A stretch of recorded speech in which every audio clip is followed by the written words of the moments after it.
Monggo, Pak Angkus. Ya, terima kasih, Bapak Moderator. Assalamualaikum warahmatullahi wabarakatuh. Salam sejahtera bagi kita semua. Om Swastiastu, Namo Buddhaya, salam kebajikan, Rahayu. Pertama, saya mengucapkan terima kasih telah dilibatkan atau diundang di dalam acara webinar ini. Jadi sesuai dengan judul yang kita bicarakan adalah mengenai pelayanan negara kepada penghayat kepercayaan terhadap Tuhan Yang Maha Esa. Mungkin akan saya ceritakan kronologis maupun kondisi yang dialami oleh para penghayat kepercayaan. Untuk itu saya mohon bantuan Mas Agus Iswanto untuk share screen-nya, karena saya pakai HP jadi tidak bisa langsung meng-share dari sini. Mohon dibantu. Namun tadi sambil nunggu itu saya akan jelaskan dulu soal informasi soal Cigugur tadi yang ditanyakan, bahwa kasus yang kemarin heboh di pemberitaan itu memang adanya kesalahpahaman sebetulnya, karena itu memang masyarakat Akur Cigugur, Sunan Wiwitan Cigugur ini memang sedang membangun calon makam gitu ya untuk sesepuh Akur Cigugur. Dan di sana itu memang sudah ada kebiasaan, walaupun orangnya masih ada, menyiapkan pemakaman itu sudah biasa. Nah, namun karena bangunan pemakaman itu menggunakan semacam prasasti atau simbol gitu ya, simbol-simbol yang memang hampir mirip dengan prasasti yang ada di sana, gitu, prasasti Cipari. Nah, ini ada anggapan masyarakat yang menganggap bahwa bangunan itu akan dijadikan sebagai tempat pemujaan. Nah, sehingga rame-ramelah ada demo. Nah, dan kemudian pemerintah juga, karena adanya demo, pemerintah mengeluarkan larangan karena itu katanya belum ada izin bangunannya. Padahal dimanapun saya kira belum pernah saya mendengar adanya pemakaman itu harus mempunyai izin bangunan. Dan buktinya ketika masyarakat Akur, pimpinan Akur Cigugur itu mengajukan surat izin untuk pemakaman, Pemda pun kebingungan karena belum ada acuan gitu. Nah, namun ini berkat turun tangan semua pihak, termasuk juga dari staf kepresidenan, Komisi Ombudsman dan macam juga Kementerian Dikbud, akhirnya itu sudah clear, sudah tidak ada lagi masalah terkait dengan masalah Cigugur. Baik, langsung saja ke halaman ini ya, diagram ini. Jadi kalau kita bicara soal pelayanan, memang masyarakat penghayat kepercayaan itu mengalami dinamika pelayanan yang pasang surut ya, berubah-ubah. Kadang dilayani dengan baik, kadang dihambat, kadang dilarang. Nah, itu proses yang terjadi selama perjalanan kehidupan masyarakat penghayat kepercayaan di selama sejak Republik ini merdeka gitu ya. Sejak Republik ini berdiri. Kemudian juga ini juga tercermin dari regulasi yang terkait di dalam atau mengatur soal masyarakat kepercayaan terhadap Tuhan Yang Maha Esa. Di regulasinya pun ini juga tidak kuat dan kadang-kadang umumnya itu lebih banyak regulasi yang sifatnya kebijakan gitu, jadi peraturan menteri atau peraturan gubernur gitu ya, jadi sifatnya yang tidak kuat gitu, sehingga pelayanannya pun akan berubah-ubah tergantung sikap politik pemerintah. Nah, namun proses atau dinamika pelayanan ini, kalau menurut pendapat saya, pandangan saya, ini kan tak lepas dari atau saya melihat adanya kegamangan negara, kegamangan pemerintah di dalam memberikan rekognisi terhadap kepercayaan. Nampak sekali itu kegamangannya, itu terbukti dengan adanya ketidakpastian layanan yang diberikan. Dan kegamangan ini terjadi itu bisa dilihat dari awalnya dari konstitusi gitu ya. Dari konstitusi juga kelihatan ada, nanti kita ceritakan ya. Jadi selain konstitusi juga adanya kegamangan disebabkan oleh adanya kebijakan politik negara Republik Indonesia ini terhadap agama yang memang mau atau punya komitmen untuk juga mengurus persoalan agama di dalam kehidupan bernegara. Dan begitu ada kebijakan untuk mengurus kepercayaan dan agama, tentu akan timbul pemikiran yang seperti apa yang akan dilayani.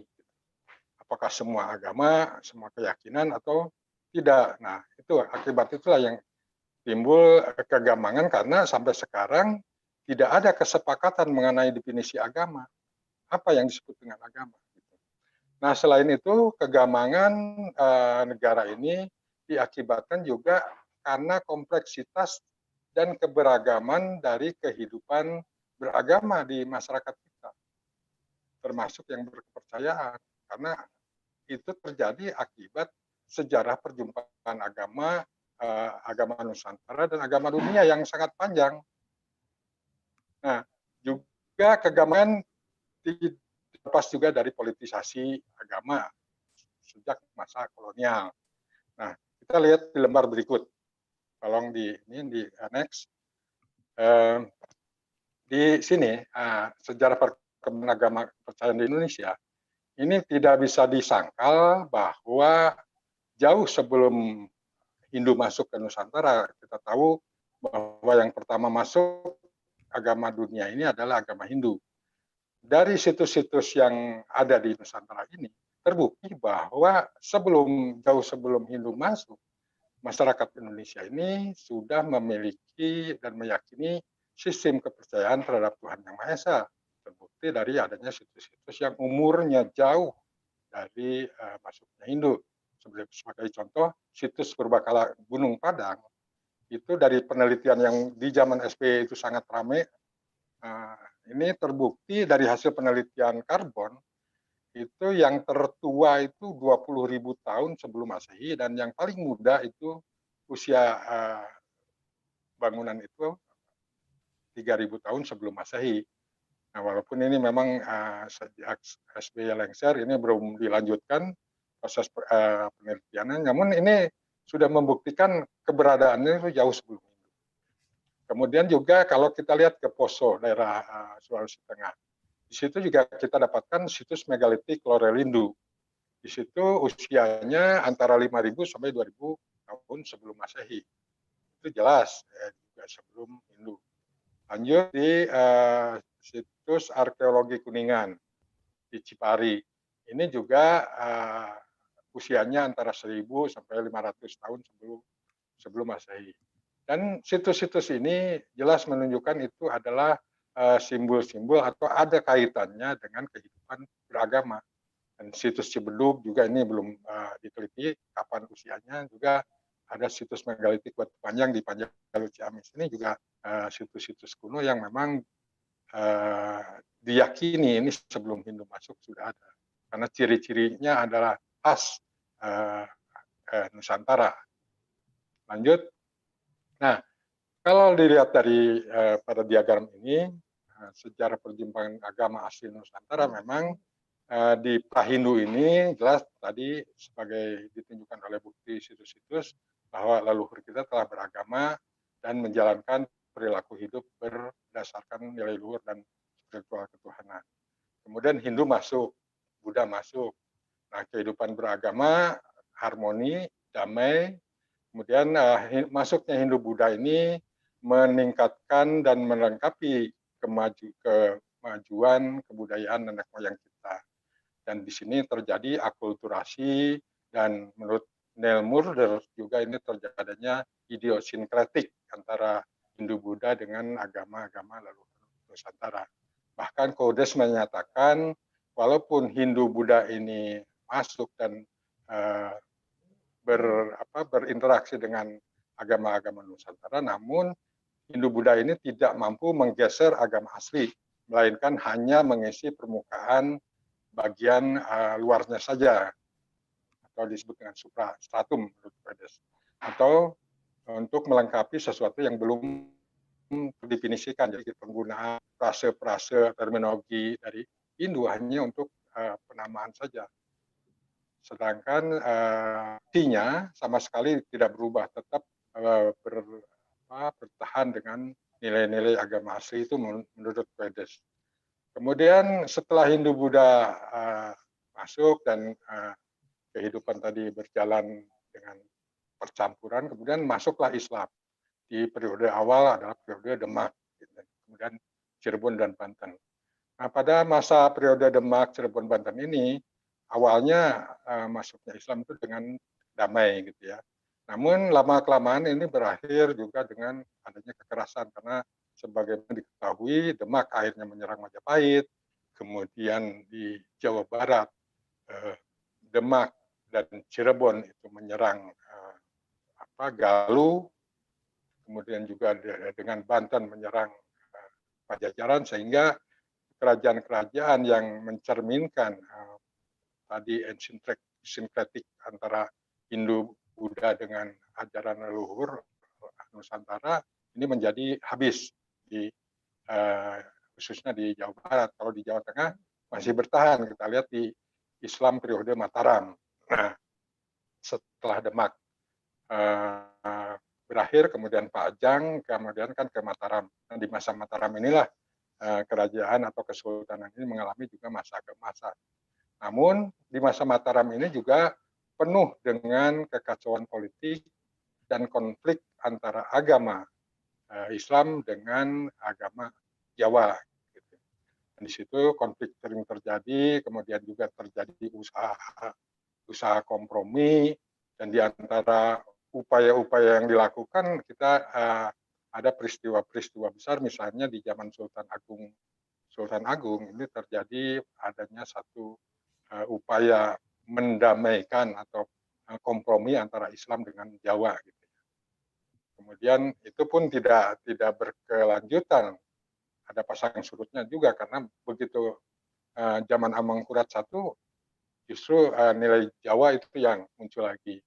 Kemudian zaman Pakubuwono II Islamnya juga yang lebih menonjol, namun tetap selalu dikawinkan, menjadi perkawinan antara Islam dengan Jawa.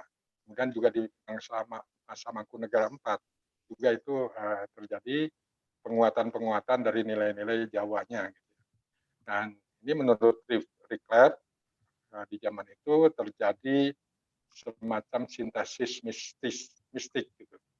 Dan oleh Clifford juga disebut terjadinya segmentasi 3 kelompok yang disebut dengan santri, kelompok abangan, dan kelompok priayi. Dan kelompok abangan dan priayi di situ sebetulnya terjadinya percampuran tadi.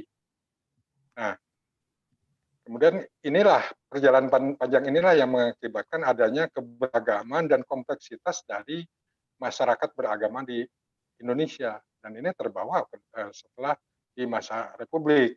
Di masa Republik pun terjadi adanya pasang surut kehidupan, perkembangan dari kepercayaan.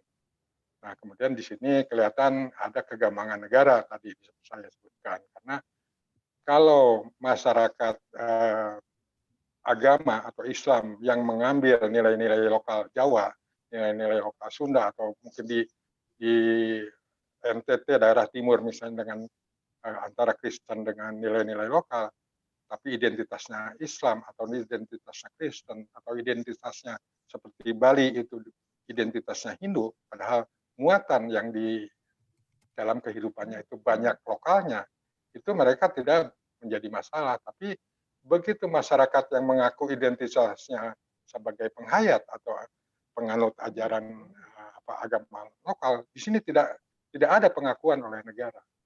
Itu problem yang dihadapi sehingga adanya ketidakpastian hukum bagi penghayat kepercayaan. Lanjut.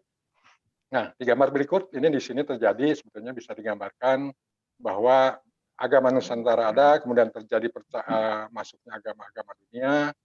Nah, pada waktu terjadi percampuran, ada muatan spiritual yang percampuran atau perjumpaan yang damai, ini terjadi harmonisasi dan akulturasi. Nah, harmonisasi dan akulturasi ini menimbulkan ada yang akhirnya berubah menjadi menganut agama dunia seutuhnya, kemudian ada yang melakukan percampuran atau akulturasi atau sinkretis gitu ya, antara agama dunia dan agama Nusantara. Namun ada juga yang tetap murni menganut agama Nusantara. Nah, kemudian itu kalau proses secara damai. Namun seperti tadi saya sebutkan, ada proses juga yang tidak semuanya damai. Ada pemaksaan, intimidasi, dan diskriminasi. Nah, inilah yang kemudian menyebabkan ada yang ingin bertahan dengan sistem keyakinan leluhurnya, akhirnya mengasingkan diri untuk tetap murni menganut agama Nusantara. Inilah yang sebetulnya menjadi misalnya di Baduy, masyarakat Kampung Naga, misalnya kemudian di Gunung Tengger, itu sebetulnya masyarakat penganut ajaran leluhur yang murni ingin bertahan, mereka terdesak akhirnya mengasingkan diri ke tempat-tempat terpencil. Nah, sekarang saja bisa dijangkau karena ada proses kemajuan dengan dibukanya akses-akses jalan ke masing-masing daerah-daerah terpencil atau daerah terasing ini. Sehingga akhirnya juga proses agamanisasi terhadap mereka juga berjalan setelah Indonesia merdeka ini. Tapi sebetulnya dulunya itu dalam rangka mengasingkan diri untuk bertahan dengan sistem keyakinan lokal. Lanjut. Nah, sehingga kalau ini bisa saya gambarkan bahwa sebetulnya di sini seperti gambar berikut ini ada percampuran antara penganut agama dengan penganut kepercayaan dengan masyarakat adat. Di sini ada masyarakat adat yang secara identitas dia Islam tapi atau mungkin Kristen kalau di Indonesia Timur, namun sebetulnya ajarannya ajaran leluhur. Kemudian juga ada yang masyarakat adat tapi juga menganut Islam. Jadi ada tercampur terjadi persilangan atau overlapping seperti yang saya gambarkan di gambar ini. Di sinilah kompleksitasnya sebetulnya. Jadi ada percampuran-percampuran yang memang itu real adanya, jadi tidak bisa dipungkiri. Lanjut. Nah, ini sebetulnya proses ya ke screen berikutnya. Ini tidak lepas juga dari politisasi agama masa kolonial. Kita kalau lihat di tulisannya dari Ricky Subagia ya, di sini ada catatan bahwa tahun 1895 ini pemerintah Hindia Belanda itu mengeluarkan peraturan pemerintah nomor 198 tahun 1895 yang mewajibkan semua perkawinan dari orang bukan Kristen dan bukan Hindu Buddha ini dilakukan menurut hukum Islam. Nah, dengan alasan penyederhanaan administrasi perkawinan. Sehingga dari sini masa rakyat masuk di dalam statistik publik Islam. Nah, kemudian ada sensus yang dilakukan oleh pemerintah Hindia Belanda tahun 1930 bahwa walaupun sudah ada upaya-upaya penggiringan seperti tadi dengan adanya PP nomor 198, namun di statistik tercatat bahwa Muslim itu ada 29 dari 60,7 juta penduduk Hindia Belanda di tahun 1930, Muslim itu ada 48,7%, kemudian ada yang animis atau agama asli Nusantara ini 28,6 juta atau 47,2%, dan Kristen, Katolik, dan Hindu Buddha hanya 2,6 juta atau 4,1%. Itu catatan yang ada dari sensus tahun 1930. Nah, kemudian di masa lembar berikutnya, di masa pemerintah kolonial Hindia Belanda, ini krisis terhadap agama asli juga memuncak karena selain penjajahan dan diskriminasi, juga ada pandangan para penganut agama asli ini dimasukkan di dalam kategori kafir atau heidenen di lembar berikut ya. Nah, atau sebagai residual faktor, sebagai barang yang tersisa, itu menurut Ahmad Subagio tahun 1909. Di situ pandangan dari pemerintah kolonial Hindia Belanda. Kemudian tahun 1943 pemerintah pendudukan Jepang juga berusaha menyatukan antara Islam modernis dengan Islam tradisional, serta kebijakan politik Jepang yang memberikan perhatian istimewa terhadap dengan pemberian penghormatan khusus kepada pemimpin Islam dan para ulama atau kiai, dengan memberikan posisi politik penting karena Jepang membutuhkan mobilisasi militer dalam rangka menghadapi tentara sekutu. Nah, ini diantaranya pemerintah Jepang pun memberikan keuntungan gitu ya bagi masyarakat Muslim. Tolong screen-nya di lembar berikut. Lagi berikut. Nah, waktu Jepang itu ya untuk melawan sekutu gitu ya. Dan ini memberikan keuntungan kepada tokoh-tokoh Muslim, sehingga pada waktu proses di kemerdekaan gitu, itu banyak keuntungan dari hasil pengalaman ini. Dan sikap dan kebijakan politik negara terhadap agama ini dalam sidang BPUPK dan PPKI ini terjadi, kita ketahui dari catatan notulensinya, bahwa di situ terjadi persaingan kepentingan dalam meletakkan dasar bernegara dan konstitusi antara golongan Islam dengan golongan kebangsaan. Sebelumnya, Mas. Nah, kemudian dicapai kesepakatan negara yang akan didirikan bukan negara agama dan bukan juga negara liberal, melainkan negara yang didasarkan Pancasila. Itulah sebabnya tadi agama termasuk bagian yang diurus oleh negara. Nah, seperti itu. Jadi kemudian dalam prakteknya pemerintah juga meneruskan berbagai kebijakan pemerintah kolonial Belanda dalam memperlakukan agama yang berdampak merugikan minoritas. Itu salah satu dampaknya. Lanjut. Nah, di Konstitusi Undang-Undang Dasar 1945 kita lihat di pasal 29, di ayat 2 sebenarnya disebutkan negara menjamin kemerdekaan tiap penduduk untuk memeluk agamanya masing-masing dan untuk beribadat menurut agamanya dan kepercayaannya itu. Nah, ini sebetulnya ada frase itu yang membingungkan. Karena sebetulnya kalau dilihat dari notulensi, sebetulnya kesepakatannya itu bukan dengan frase itu, tapi dengan frase masing-masing. Jadi ada perubahan di situ antara hasil keputusan rapat dengan redaksional dari konstitusi ini. Nah, kemudian kalau dilihat juga usulan sebelumnya bahwa semangat dari ayat ini sebetulnya adalah negara menjamin kemerdekaan tiap-tiap penduduk untuk memeluk agama apapun dan untuk beribadat menurut agamanya masing-masing. Itu redaksi awalnya sebelum didiskusikan. Kemudian terjadi diskusi yang ya perdebatan itu di pasal 29 ini antara Soekarno, Ki Bagus Hadikusumo, Abdul Kahar Muzakir, Supomo, Abdul Fattah, Supomo, Lagu Harari, dan akhirnya dicapai kesepakatan negara menjamin kemerdekaan tiap penduduk untuk memeluk agamanya masing-masing dan untuk beribadat menurut agamanya dan kepercayaannya masing-masing. Nah, itu sebetulnya kesepakatannya. Lanjut. Nah, kegamangan screen berikut. Nah, kegamangan dan rekognisi negara terhadap kepercayaan ini juga bisa dilihat dari proses perjalanan di Kementerian Agama dan juga pelayanan terhadap masyarakat terhadap kepercayaan. Kita lihat bahwa 1 Januari, kalau nggak salah 3 Januari ya 1946 ini dibentuk Departemen Agama.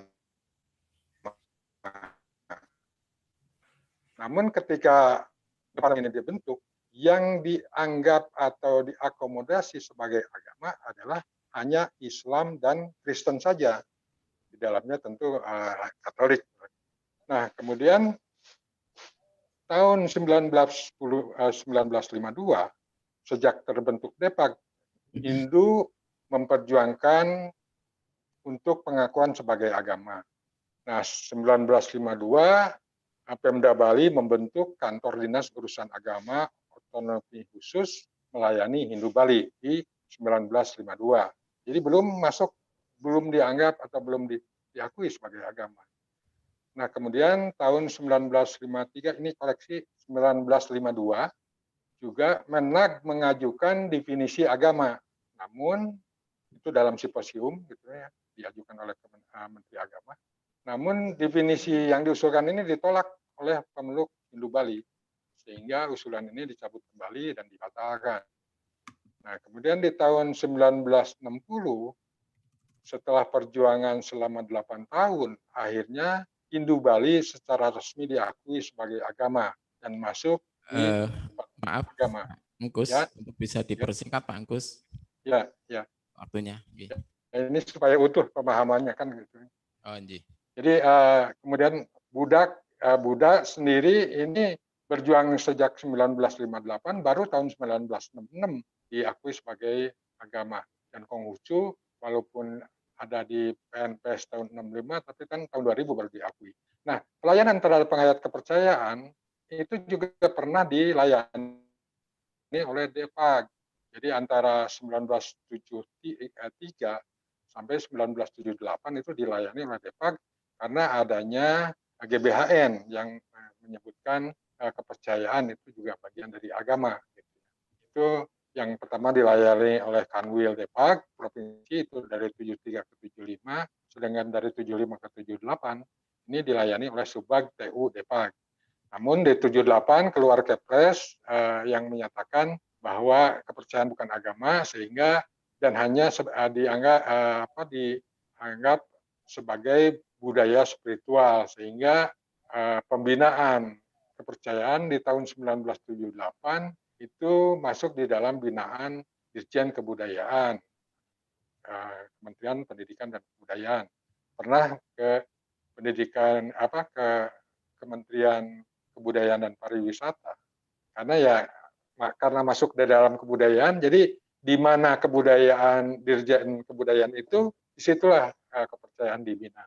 Dan sekarang udah kembali ke Dikbud lagi. Nah, kemudian tahun 2017 baru ada keputusan MK yang sebetulnya di sini lebih atau isinya pengakuan atas kepercayaan terhadap Tuhan Yang Maha Esa yang setara dengan agama. Lanjut. Nah, kegamangan rekognisi negara ini untuk memberikan pengakuan kepada kepercayaan ini antara lain isinya adalah soal memandang kepercayaan terhadap Tuhan Yang Maha Esa itu apakah ini agama atau suatu sistem keyakinan atau sebagai religi yang merupakan bagian dari kebudayaan. Nah, di sini ada gamang negara kita memandang. Kemudian adanya keberagaman dan dinamika tentang kehidupan terkait kepercayaan di Indonesia. Seperti tadi saya sampaikan, ada yang Islam identitasnya, tapi masih juga melakukan ritual-ritual yang lokal. Kemudian juga ada yang identitasnya kepercayaan, tapi ada fase-fase terminologi atau mungkin istilah-istilah yang menggunakan agama. Kemudian tadi juga akibat sejarah panjang perjumpaan agama Nusantara dan agama dunia. Kemudian dampak dari perlakuan penguasa termasuk pemerintah RI kepada penghayat kepercayaan, dan juga tidak adanya definisi agama yang disepakati itu yang menjadi penyebab kegamangan. Jadi kegamangan ini berdampak terhadap pelayanan. Lanjut di screen terakhir. Jadi dinamika kegamangan ini berdampak pelayanan, di mana pelayanan pemerintah terhadap penghayat kepercayaan terkait pengakuan, perlindungan, dan pemenuhan hak-hak ini sering berubah-ubah tergantung sikap dan kebijakan politik pemerintah. Jadi tidak ada kepastian hukum. Misalnya tadi di dalam KTP. Di dalam KTP tahun 73 1974 sampai sebelum adanya IKTP, kita para penghayat bisa mencantumkan identitasnya itu di dalam identitas agama dengan diketik sebagai penghayat kepercayaan. Begitupun perkawinan, setelah adanya Undang-Undang Perkawinan 1974, para penghayat bisa melangsungkan perkawinan tanpa melalui agama. Jadi dilakukan secara kepercayaan atau adat. Oke. Langsung. Kemudian pendidikan agama dan penerimaan PNS, TNI, Polri ini tidak bisa untuk penghayat. Kemudian stigma negatif itu masih disandang sampai sekarang, juga kan itu yang masih harus proses panjang untuk mengklarifikasinya. Kemudian kondisi hari ini agak membaik, namun kegamangan masih terjadi karena contoh yang baru-baru saja awal September ini ada masyarakat Kaharingan di Kalimantan Selatan yang melamar TNI karena di identitasnya sebagai kepercayaan Kaharingan, dia ditolak gitu, untuk masuk TNI. Nah, ini masih ada perlakuan diskriminasi. Gitu. Kemudian di sisi regulasi, ya ini terakhir, regulasi juga payung hukum dan adanya undang-undang yang bermuatan diskriminatif maupun memojokkan, yaitu Undang-Undang 1 PNPS 65, kemudian Undang-Undang Nomor 16 Tahun 2004 tentang Kejaksaan, dan juga di rancangan KUHP itu juga tersirat kepercayaan dipandang sebagai ancaman untuk terhadap penodaan dan penistaan agama.